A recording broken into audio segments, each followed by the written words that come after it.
Okay, big news about Triton. If you've been following my stories on Instagram or my personal Facebook page, you'll know that his breeder has released him from the Guardian program. What's the Guardian program? It's where you own your dog, they live with you, but the breeder can use them for breeding. So the main implication of being released from that program is he can now be desexed. With this breeder, though, I will say they have a clause that even if you're not in the Guardian program, you can't desex your dog until about 14 months old. Triton's 18 months old. You do have like a year to get it done, so he's still kind of in that window. I don't know if I would have desexed him right away at 14 months. But yeah, whatever the case, we can get it done now, and I am already talking to his vet. He's got an appointment to look at that. Why not desex a dog early? Well, this is mainly for Aussie viewers, I think. I know internationally it's not necessarily the done thing to desex a dog immediately, but that's what we tend to do in Australia, have done for decades. The main reason we desex early in Australia is to avoid accidental breeding, in the hopes that it'll ease pressure on shelters. But despite decades of that, things are actually worse than they've ever been, from what I understand anyway. So yeah, it's not exactly working. I did make a video, Adopt Don't Shop, where I go into a bit more of that. But yeah, I mean, the main criticism that you might be thinking is, why did you get your dog from a breeder? Well, I've explained it in that video mainly, but yeah, I was very careful about choosing this breeder. I'll just summarize. This breeder in particular, they're very protective of their dogs. If for any reason I can't look after my dog, they don't want their dog in a shelter. They will take the dog back. They would take Triton back and find a new home for him. And the whole Finnish Lapland community in Australia is very full on. Recently, a Lappy somehow did pop up in a shelter. And as soon as the Lappy community found out about it, someone had already gone to pick it up and make sure that it was properly cared for and just not in the shelter. They're really good like that. They are not the ones contributing to the shelter crisis.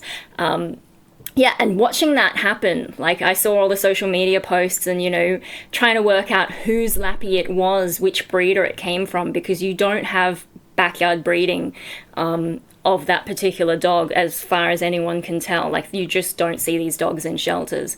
Yeah, and so whoever it was, like the original owner, didn't tell the breeder that they were giving up their dog. And yeah, so the dog has had a happy ending and has found a new home, like, immediately, and we've been getting updates on it, and pretty cool. Anyway, so basically, the breeders are not the problem in this case. I know there are other breeders, especially like some of the designer doodle breeders. Some of them are just like full-on puppy farms. There was a big case in Tasmania not that long ago. Yeah, but anyway, like, that's go and watch the Adopt Don't Shop video. Try not to get hung up on some of the things that I'm saying if you're into gender debates or whatever. I will mention that, though, just briefly here. So why don't we desex dogs early anymore? Or why does this breeder not believe in it?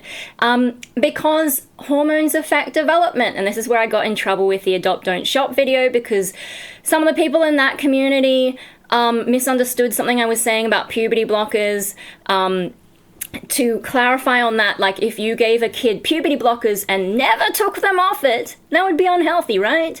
That's not what happens with trans kids. They eventually do get hormones of some kind, whether it's natural or being put on other hormones. So then their development continues. Calm down. I was just like, I didn't elaborate on that. But like, what happens with the dogs in Australia is we used to just desex them as soon as we got them. So 8 weeks old, they're desexed, and then they never get hormones for the rest of their life. It's like the equivalent of being on puberty blockers your entire life. And as we've found in some studies, that can affect bone development. And that goes for puberty blockers and dogs who are desexed early. There are other health issues. Blah, blah, blah, blah, blah.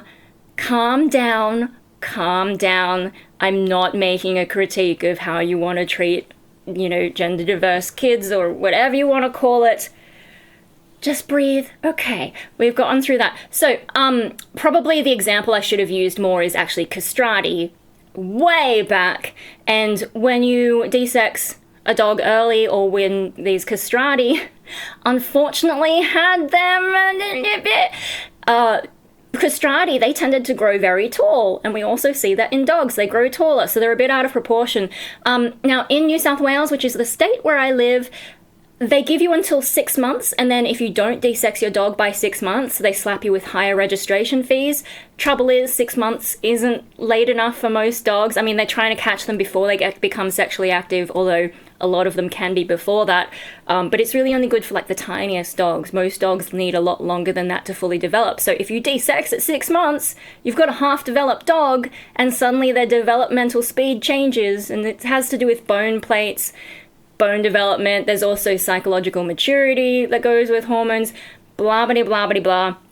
Crash course in why we reconsider desexing dogs early. It's mainly to do with health. And yeah, being in proportion means you're less likely to get, I guess, joint issues or whatever. I'm not a vet. Take what I say with a grain of salt. Go and do your research. That's cool. Anyway. So what is really interesting for me, though, is this means that this is the first time I've had an adult dog who needs to be desexed as an adult. Previously, like, probably the only other dog that we had that didn't come to us desexed was probably our first dog, our Labrador Ally. And as far as I'm aware, my parents immediately had her desexed, took her to the vet, got all the advice, desexed, probably 8 weeks, I don't know. Every other dog after that, they've all been rescues, so they were already desexed when they came to us. So Max, he was actually from a breeder, but we got him from the neighbor who had already had him desexed by the time we got him. So yeah, all our dogs up till now were desexed as puppies. And yeah, this is the first time I'm going through it as an adult. And I think it's going to be really interesting because there are changes. So like hormones, yeah, there's the whole thing about the growth and the development of them. But then there's like other physical changes you wouldn't necessarily think of. I did do a long post on my personal Facebook, which you can't see unless you're one of my friends. But basically the way that I write on Facebook, when I have something to say, is a lot like how I YouTube when I have these long vlogs that meander. They might be a little bit better structured just because it's easier to edit text than it is to sit down, plan a video. I don't plan my videos. Maybe I will like do a few false starts and try and re-record things, but yeah, they're very long, and sometimes I'm like, wait, I forgot to include this, and so there'll be a disjointed paragraph going, oh, by the way, yeah. I can't help myself. I'm very wordy. But I'll try and pick out the main things from my Facebook post. So, okay, first of all, why has he been released from the Guardian program? It's nothing wrong with him. It's just that they don't need more of his bloodline. So his dad, who's called Dazzle, has been very busy. Like, I'm in their Facebook group. I get their newsletters as well. And anytime there's a litter, they give the full pedigree, and Dazzle is just like everyone's dad at the moment. I mean, there are a few other boys that are on rotation, but yeah, they don't need any more of Dazzle's bloodline, really. At least on the male side, like with the females, this breeder, they will only let their females have 2 litters. So that means, you can't just use the same female constantly. That would be what puppy farms do. It's just like, yeah, puppy farms are litter after litter after litter, and these poor dogs, yeah, they're just overbred. But this breeder does not overbreed them. I looked into all this when I was trying to choose a dog and choose a breeder, and so that stuff's important to me. So obviously the girls, I don't think are as likely to be rejected from the Guardian program or released from the Guardian program. But Triton, he didn't even have his health test. They just looked at his bloodlines and decided we don't need to use him. Yeah. So, like, they didn't even talk to me about how is he going with his development. They do get updates because they sometimes see my Facebook stuff or my stories on Instagram. I tag them. And I have occasionally asked we have a litter group chat where they do breeder support and you can ask them questions. And so sometimes they've heard about, like I've updated them on how he's been going. But yeah, in terms of, like, the Guardian program and how suitable he is or how suitable I think he is, we had no discussion. So and they sent, in the letter I got, it said, yeah, it's to do with bloodlines. So that's why he's in it. Some of the Lappy community have been a bit surprised finding out he's not in the Guardian program. A lot of them assumed he would be because he's so good looking. But yeah, no, so that's why he's not in it. It's nothing to do with him. It's just genetics, and they don't need any more of it. They want to avoid inbreeding. See what I mean? Like, you know, they're actually making sure that their dogs are good. It's not like puppy farms where they just breed them indiscriminately without checking for how things are going to work out. Yeah, anyway, so, and then what does this mean for him in terms of being desexed?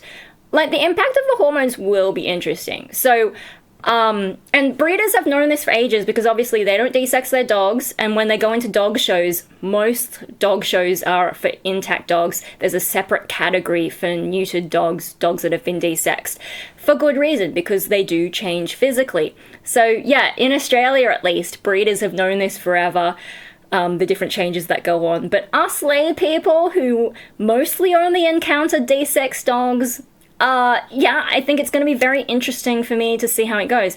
So, one thing, a slower metabolism. So, that's probably going to be the hardest thing for him once he gets over losing his manhood. But yeah, it means I'll have to be very careful about how much he eats, which... The thing that's frustrating about that is I just got things stable, because for a while there he did put on a bit of weight, and then I got him back down, and then today his weight was really good, probably because I've been walking him extra. Like, exercise, the extra exercise has made a huge impact. I didn't expect it. Like, it was more effective than trying to control his food. But now we're going to have to readjust, and I need to figure out what's the new level. Like, once he gets desexed, what's the new level of food he can have in a day, or the balance of diet and exercise to avoid him getting overweight. Because really, with dogs, modern pets, the biggest health issue a lot of them go through is obesity. It's just, yeah, our society's been really bad at that. It's not just humans, it's our pets who are getting fat. And so if you can avoid your dog getting overweight, you can prevent a lot of health issues. Especially, like, you know, dogs are built differently to us, so I think it's harder on them. Anyway, so yeah, that's one thing. The potential for weight gain. I've heard that some of them can get hungrier as well, although is that just because you're feeding them less? But yeah, slower metabolism. I think that would be difficult for him to accept, that there are less treats. It'll also be difficult for my mum, because it's taken decades to train her not to overfeed a dog.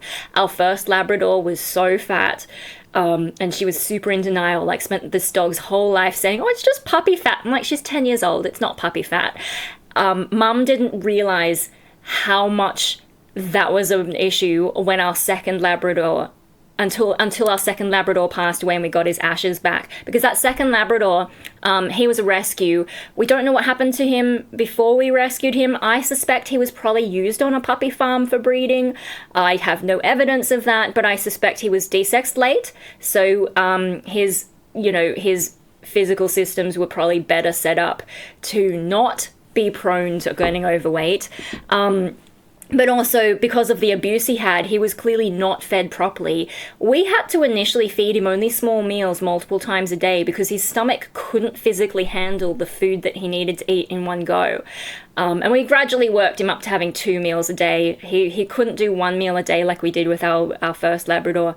And so he was a very lean dog. He wasn't as food motivated. Like, he loved food, but he also would accept love instead of just treats, and he didn't try and sneak into the pantry or anything like our first Labrador did. So he was a good weight. I think, I can't remember exactly, so, you know, don't get upset if I quote a number that actually turns out to be overweight, but let's say he was 28 kilos, right? And our first Labrador, who was a female, was probably something like 38 kilos. Whatever it was, she was 10 kilos heavier than the male Labrador. Male dogs are heavier than female dogs of the same breed, generally speaking.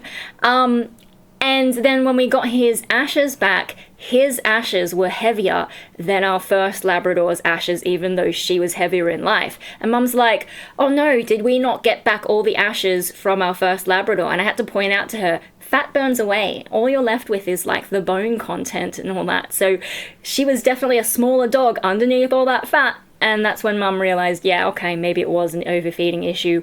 So, and then Hope had stomach issues. He was my last dog. He was my sole dog, my little one. He had stomach issues. He had to have a stricter diet instead of just constantly being fed scraps. So that trained her to not feed garbage. And then with Triton, I've given her her own bag of treats and instructions on how much to feed so that she's feeding the right stuff and she's not feeding too much. But now I'm going to have to be like, okay, now you have to feed him even less. Or maybe I have to give her smaller treats. Like one of the treats that I give her is actually like complete and balanced dog food. It's not technically a treat, it's technically a food. The Ziwi Peak ones, they're like the dried food, they're these little squares, but they've now released like steamed and dried food, and the pellets are actually smaller. And when I look at the nutritional content, or like, you know, the feeding guide, you can actually feed more because I think it's less dense. So I might switch her to that, and hopefully she won't make Triton, like maybe then she can feed the same number of pieces but without making him fat. I hope. So I got to train my mum. My mum is harder to train than the dog is. Dad is not so much an issue. He's not a problem there. Okay, so that's one. I know I have talked way too long about potential weight gain metabolism. No, next thing. Oh yeah, obviously a decrease in male behaviors. Now this can vary dog to dog because sometimes they just develop it as a habit, but generally the testosterone does make them more prone to certain behaviors, like wanting to pee on every tree or pole we pass in the street. He's good in the house. He's fine with his indoor toilet training. He can hold for a really long time and then go outside and do a really long pee when he needs to.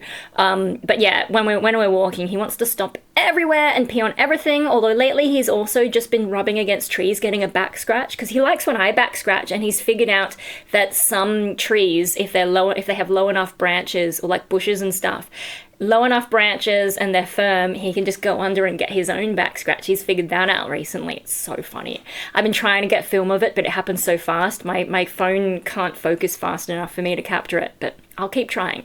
So there's that. Less peeing on everything. Less risk of roaming. So male entire dogs, they do have an instinct to roam and try and find a mate. We haven't had that issue because we're home all the time and he's super attached to me. He doesn't like me being in a different room. He wants to be right near me most of the time. So yeah, that's not really a problem for us, but you know, if there was ever a hole in the fence, and we do have some fences that are starting to fall apart now, if there was ever that problem, you know, he'd be less inclined to run away, or maybe like if he gets off his leash or whatever, but that's more of a recall thing, I don't know. Yeah, maybe less humping of his toys, although that didn't stop Hope. He humps one of the toys that Hope used to hump. Fortunately, being a purebred dog of a more natural form, it doesn't cause problems for him. Hope was my only mixed breed, and he's the only dog that I've had to take to a late night vet to basically have lube put on so he can get his boy back in. Very embarrassing boy problems that he used to have. That's why I ended up having to trim all the fur around there so that it was less inclined to get stuck. And then just try and stop him from humping anything, especially this one particular toy, oh my god. But yeah, no, it would be good if Triton stopped humping those toys, because like once he starts humping, I trade him for some treats and then put it away out of his reach, but he loves those toys. So I let him play a bit, but when he starts humping, I have to just be like, nah, put it away. Why do I stop him humping? Well, one thing about not being desexed is if it goes too far, there is a discharge and I don't want to have to clean it up, basically. Anyway, yeah. Also, another thing about testosterone, so like with like Australian dogs, because they're like nearly all dogs are desexed, pretty much, especially in a suburb like where I live. People can afford to do it. That's not an excuse. And it's just culturally the thing that's done. So most of our dogs aren't used to being around dogs that are not desexed. And they can smell the testosterone on him. And it makes him a target for certain dogs who don't like it. It also makes some dogs uncomfortable and they tend to run away and, just react differently. And in the street, like I have noticed, the breeders, one thing I will say about the breeders, they're a little bit in denial about the effect, like the social impact of not desexing your dog.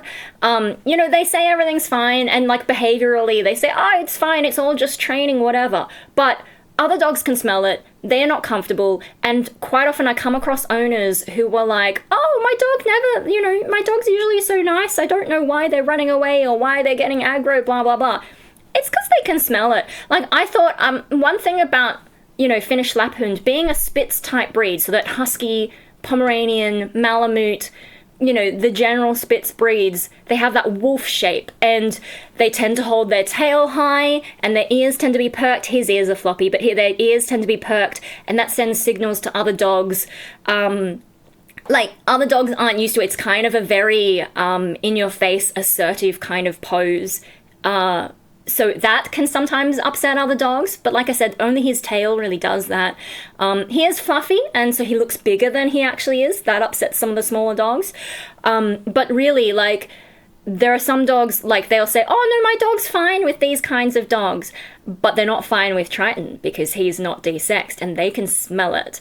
And so he makes other dogs uncomfortable. Like, even in the vet today, when I went to just organize an appointment to talk about desexing, there was a dog in the waiting room, and I heard the owner saying, oh, I don't know why my dog is doing that. My dog's not usually like this, not usually anxious.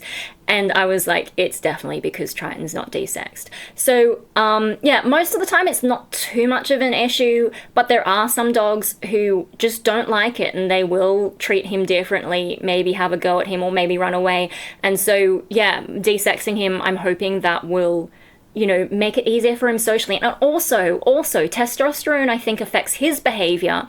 And again, like, when I've talked to the breeder, they say it's, training, or maybe the other dog has done something, the other dog has given off some signal, or they've done something rude that we don't pick up as humans. And maybe there's some of that, like, because he did have issues with puppies for a while, and puppies, they're not socially developed, they can be rude, and so some older dogs just don't like puppies. But there are other dogs who are adults who are behaving just fine, but for some reason Triton's like, nah, don't like you. Maybe it's like, there is one dog locally who's also not desexed, and doesn't like that, although that dog did have a go at Triton when he was really young, and so I think maybe there's a little bit of like, oh, I don't want to go near that dog, and it might not just be the testosterone, but I think it does affect his behavior, and so I'm hoping he chills out. But like, one thing, we went to the dog park today, and this is kind of a little bit of a tangent, because there's this young female Rottweiler who is often at the park that he likes. That's why I try not to go on Tuesdays, because they're always there on a Tuesday. And like, he had sort of, like, I thought he had matured a bit, because when we're walking in the street and he sees a dog he doesn't like, he grumbles, but in the past he would try to really go and, like, get in their face, like, rah. It's so funny when he has, like, it's funny and unexpected, like, what is going on here? The first time I heard him growl, I didn't even realize it was him, because he's just not like that most of the time. But, he used to try and, like, get in their face, but now he realizes if he doesn't like a dog in the street, I'm going to get hit between him and the dog, and I'm going to make sure he gets past it, and nothing is going to happen. So he'll still grumble and let me know he doesn't like that dog, but nothing really happens now. We just move on, it's fine. And so I thought he was maturing, and we went into, the dog park. It has the main dog park and then like a small side park for smaller dogs or anxious dogs. We went through the main park first, and he was a little grumbly at a few dogs, but he got past them fine. We got through to the small park.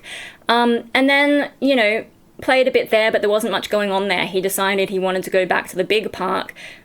So I had him on lead and, brought him in, and he seemed fine. There were a few dogs he was happily playing with, but he was trying to go back to this cafe. He was trying to actually leave to go to the cafe.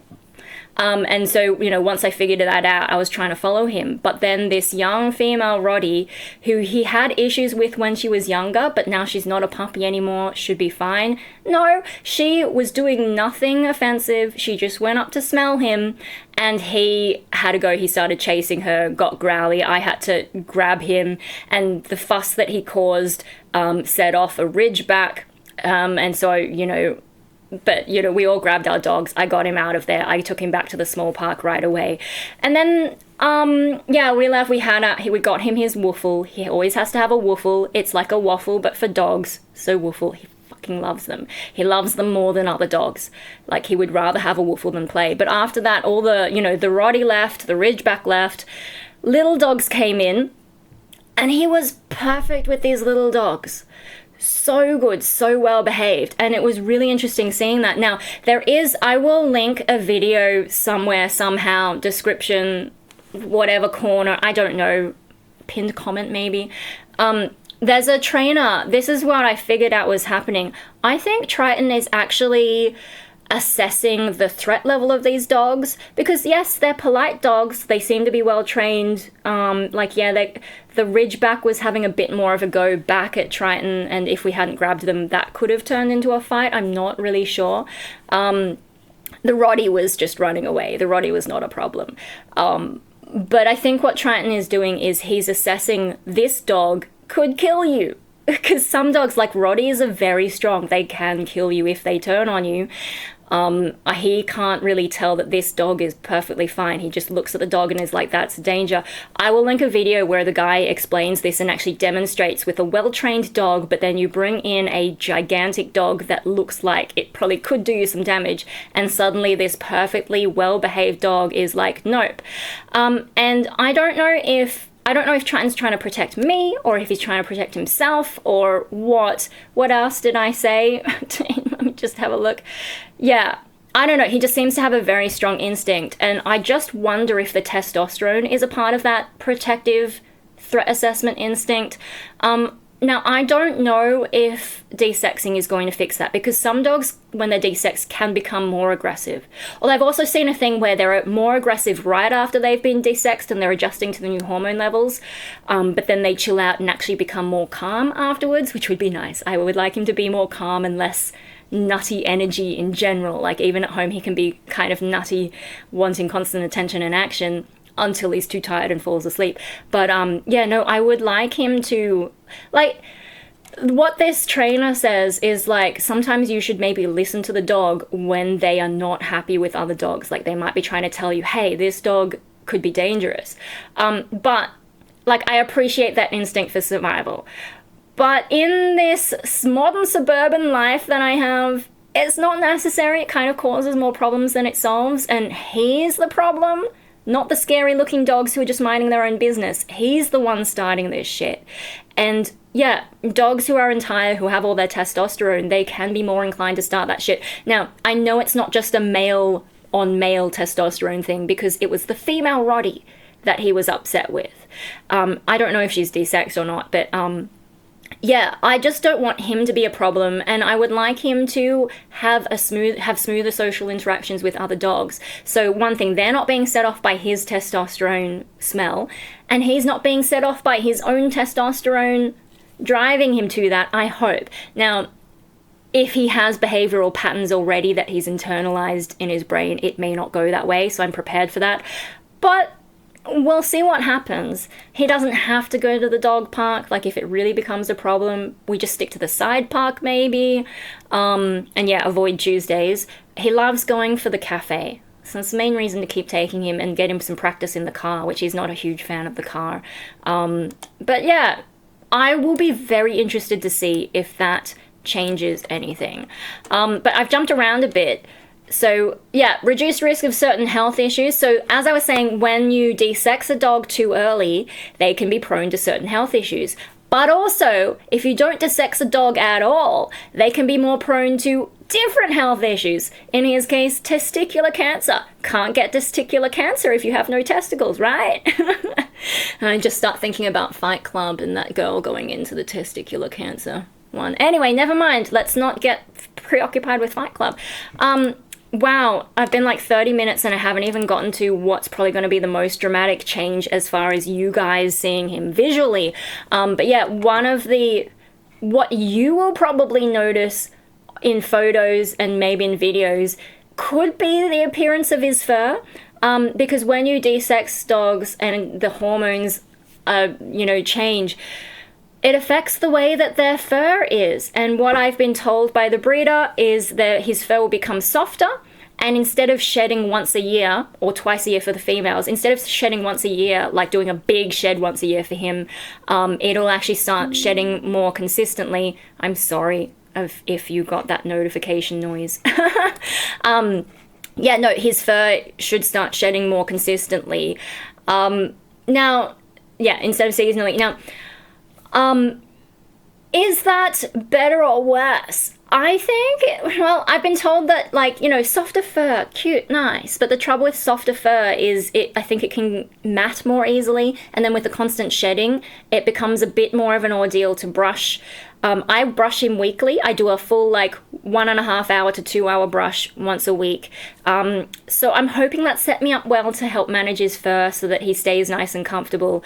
But it can be, I have heard that it can be trickier to manage. I don't know if I will notice much because, once a week, that kind of intense brushing, most lappy owners don't do that. They'll do, maybe daily quick brushes. But a lot of them go to a groomer and maybe they'll do a big brush once a month or once a fortnight. I'm doing every week. And so when he went through his coat changes as a baby, you got baby coat, junior coat, and then adult coat. I didn't actually notice a huge, sudden lot of shedding, which, apparently can happen because I was just so consistent about it. I did notice when it started to decrease. And so the balls of fur that I'd collect his fur. And Mum's like, why are you doing this? And I'm like, because I'm an artist and I have this delusion that I'll use it eventually. And she's like, okay. But yeah, no, I did notice it did reduce a bit. I assume it'll get more and maybe it'll be even more satisfying to brush him because less of those big chunks come out nowadays. Anyway, so that'll be interesting to see in terms of my care. But I think it could change the appearance because at the moment, people in the street, they're like, they're not used to the way he looks. They haven't seen many dogs who aren't desexed. Plus, I'm brushing him. I'm using a grooming spray. I think that puffs up his coat a little bit more. So they think, he must, when I give his age, they're like, his coat looks like it. But when I look in my Facebook memories, I can see a year ago, that was puppy coat. You can see the fluffiness and it just looks different to an adult coat completely. Whereas now I can see that it's an adult coat. But it's supposed to be more coarse than when he gets desexed. And when I have taken him to, I took him to a lappy meetup and anytime he's met other lappies, I have noticed his coat does look different. I don't know how many of those dogs are desexed.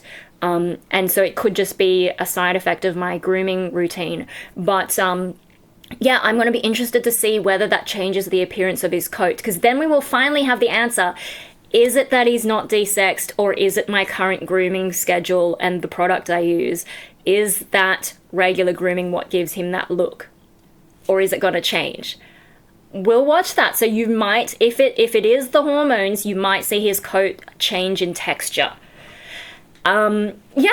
Anything else? I think those are the main things in terms of the desexing. Obviously he has to go through the procedure.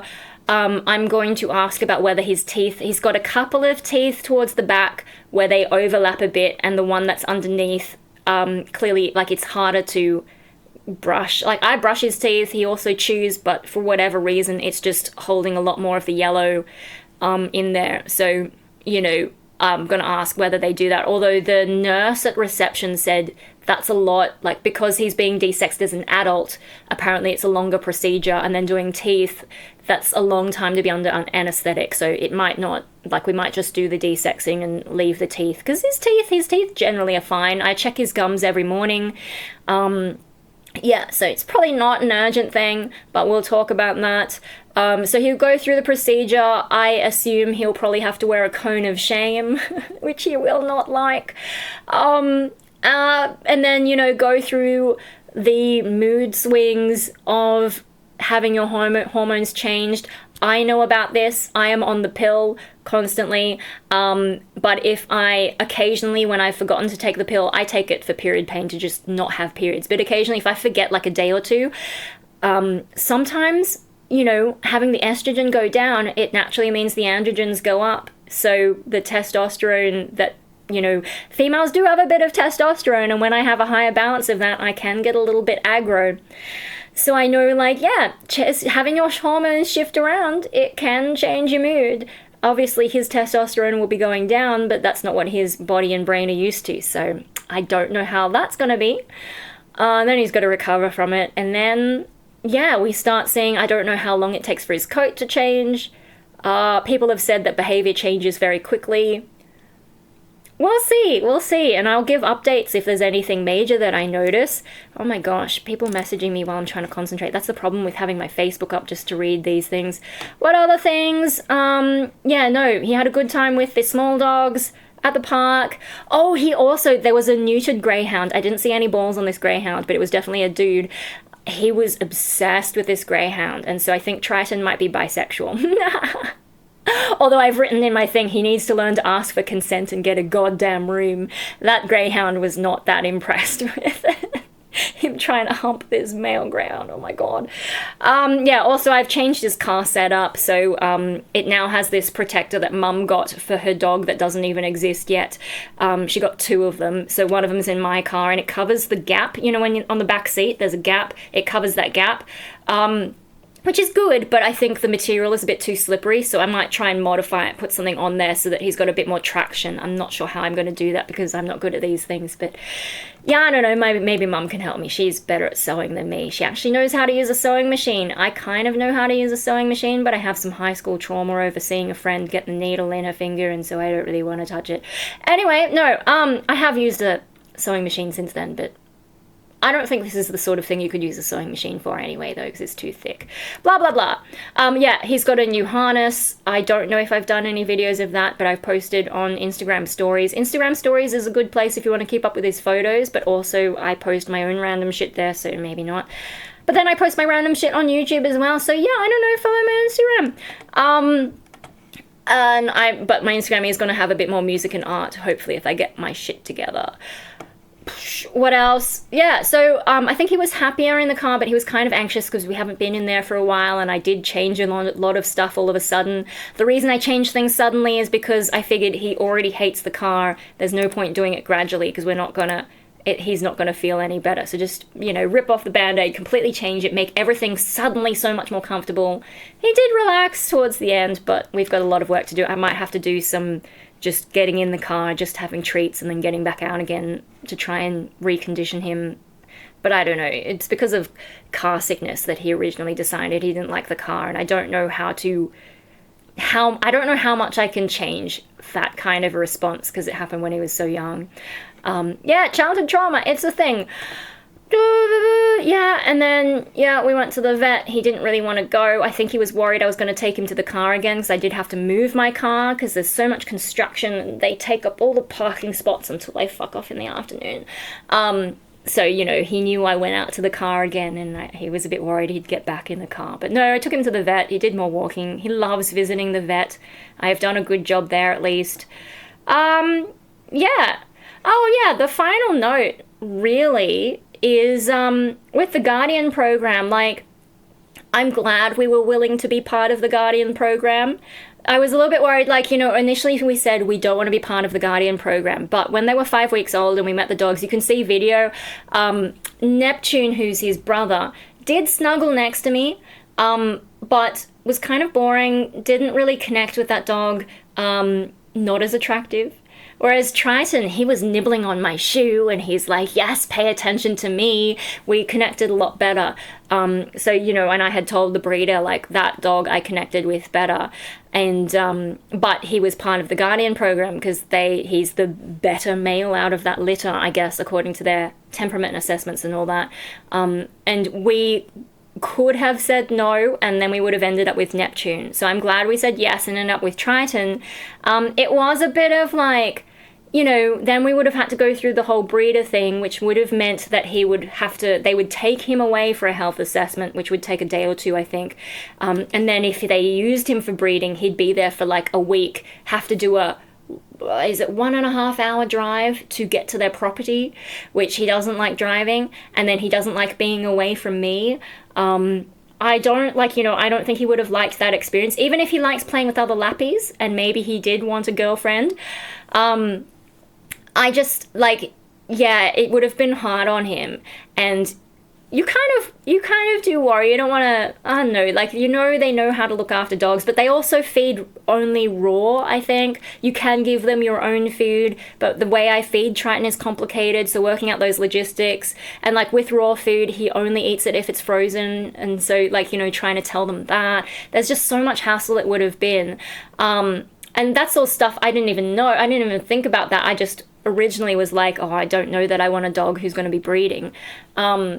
But I'm glad we accepted, because now we got all the pros, which is getting the dog that we wanted, without any of the cons, because he just got released from the program. He didn't even have to go through the health check. So, I feel good about having taken that risk, and sometimes you do have to go outside your comfort zone for things to work out in the end. So yeah, we could have ended up with the dog that we were less keen on, but no, we went for it. And we got Triton. They all their best dogs start out in the Guardian program, even if they don't continue through it. So, yeah, I'm glad we did that.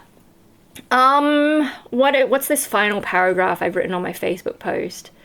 Oh, yeah, yeah, no, I've learned a lot from him as well. This breeder, they gave me 300 pages of ebooks to read, which I've had dogs before. I know how to look after dogs, but it's just that extra information. I learned a lot there, and then with the whole issue of desexing, I learned a lot about that and hormonal development of dogs. And yeah, it is kind of interesting in the context of trans debates and whatever, although the way people get emotional about pet issues, but also the trans issues, what do you feed your pet? People get so emotional. Really, when you're feeding your pet, the biggest factor for their health is not whether you feed raw or kibble or whatever. It's whether they're overweight. If the dog is overweight, it doesn't matter how good quality the food is, you're setting them up to fail. So the first rule of Food Club is don't overfeed your dogs. People get so emotional and then ignore the key issues. And yeah, anyway, never mind. I just got distracted because band chat has started up and it was confusing. So I've learned heaps about that, and it's really interesting. And then with my mental health issues and learning about my childhood trauma, and then having to raise a puppy as well, I've learned a lot about the psychological development.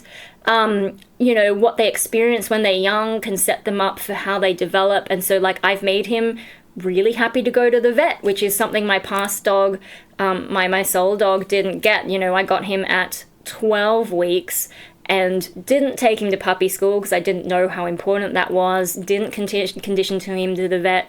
He was prone to anxiety, probably because of bad breeding and early bad experiences. We don't know what happened to his mum, all that kind of stuff. He was not set up well to have an anxiety-free life, whereas Triton, I've done my best to... He loves the vet. We go every week for a weigh, because they have scales there that he actually fits on. And then he goes and does tricks for the nurses who love him. And then he tries to sneak into the vet consult room because he knows there's more treats there. And he's always disappointed when he's not seeing the vet. I feel like I did a good job there. I've learned so much about that, and just... I'm not going to have human kids, so there's not much that I can apply that to, but it's fascinating. I guess it's helping me understand my own issues, because I had issues when I was a child, and now I understand some of my psychological issues now. Not that I've been able to do a huge amount about it, but actually, life is starting to work out right now. With this whole desexing thing, I hope that it will improve his life. I hope he'll be happier. I hope he'll get on better with dogs. I hope maybe he'll calm down and... be a bit easier for me to manage. Sometimes he's a bit too extroverted for me even. But, like, as well as that, in terms of my life, like, just not having to worry about it anymore. Because people always ask, oh, is he desexed? And I have to be like, oh, no, he's not. He's part of a breeding program, which, you know, I know that some people are judging when I say that. And, you know, I have to say it's in the contract. Like, I have no choice in this. To get the dog that fit our family and disabled brother, blah, blah, blah. And then they start to be like, okay, fair enough. But yeah, people do judge that. And they just ask constantly, and not having to answer that question would be nice. And then just not having to think about it, not having to plan ahead, like, okay, in 5 years' time, we have to do this, or like in when he's 18 months old, I have to prepare for him to be taken away for a day or two. You know, I don't have to think about that anymore. And once we get him through the desexing, we don't have to think about that anymore. We can learn how his life changes. We can get on with it. That's going to be a relief, I think. So, and, you know, it's happening just before August. August is usually dental month, so you can get free dental stuff, or discounted dental stuff. So if it's safe for him to also have those teeth cleaned, you know, it might be cost effective too, although that's not really an issue for me. I do keep a fund for him. I don't do pet insurance because I don't trust them. It doesn't work like human health insurance in Australia. In Australia, it's very protected. It's harder for the insurance companies to take advantage of you, but pet insurance is not like that. Like, once they get to the age where they actually need it, the premiums go through the roof, and then you've lost years of investment if you can't keep paying that. So I keep a fund aside, and so yeah, it's not a problem in that sense. But I'm half Asian. I do like saving money. Everyone likes saving money, but it's fun to blame the half Asian thing because, you know, jokes be like that. Anyway, yeah. And then, but like, other things are going well in my life, particularly in music at the moment. I mentioned previously in a vlog that, like, I'm actually able to write music now. It also looks like I'm going to be having a gig, and like a gig not organized by me, and at a venue that I'm like, holy shit, that's my first proper gig as a soloist. Like, all the other gigs that I've done, well, all but one have been an open mic. The one that wasn't an open mic, Factory Theatre, 200 people, but I only did one song, and it was for an aerial showcase. It wasn't really my project that got the gig. It was like I was part of a bigger thing. But this is like my first proper solo gig. And if it goes through, I'm not going to say too much because I'm waiting for the paperwork to officially sign on. But like, it's actually huge. And I'm like, holy shit, I need to get my shit together. I need to figure out what to do with my hair. It's just like, the moment I let go, things started falling into place. And that also feels like a Fight Club quote. What could possibly go wrong? Anyway, if you're still here, thanks for sticking with it. I guess thanks for your interest in Triton. It doesn't really make any difference to me, but I feel like I should be encouraging or appreciative in some way. I'm a little bit too schizoid to feel it properly, but yeah, no, come along with me for the rest of his journey. We'll see what happens next. See if there are, like, I'm talking theoretically, these are all the changes that we can expect from desexing, but I don't know for sure. I've never gone through this before, and every dog is different. So we'll find out together, I guess. Yeah. And I hope there won't be too many arguments in the comments about things that aren't the point of this video. For example, the gender stuff and the adopt don't shop crew who think you should only adopt rescue dogs. I've talked about why I couldn't rescue this time. Backyard breeders and puppy farms need to get out. They're the ones who are causing problems for everyone else. Yeah, it's unfortunate. And it's unfortunate that people are extremists and can't see shades of grey. You know, it's not one or the other. Sometimes adopting an older dog, a rescue dog, is better for people, depending on their situation. Sometimes, like in my situation, doesn't work. Not good enough. Especially with a disabled kid. Triton gets on so well with Mikey. He's so gentle with him. And in my experience, having rescued both, well, having had our first dog puppy from a breeder, and then Hope was a puppy from a rescue. Both those puppies did really well with him. It's hard to find good puppies in rescue, though. They're usually older dogs. The two older dogs that we had didn't cope so well. Even the Labrador. A Labrador you would expect. No, he just would run away. So anyway, I'm just rehashing stuff I've said in other things. But yeah, I hope people don't, I don't know, If people get too annoying, I'm not going to respond to super annoying comments. You know, discussion about things that are more reasoned and thoughtful, sure. But if you're just here to be an extremist, I don't care. I don't care. Anyway, yeah, no, so that's what's going on with Triton and a little bit about me. We'll see what happens. I'm gonna go because this video went on a lot longer than I meant it to. As usual.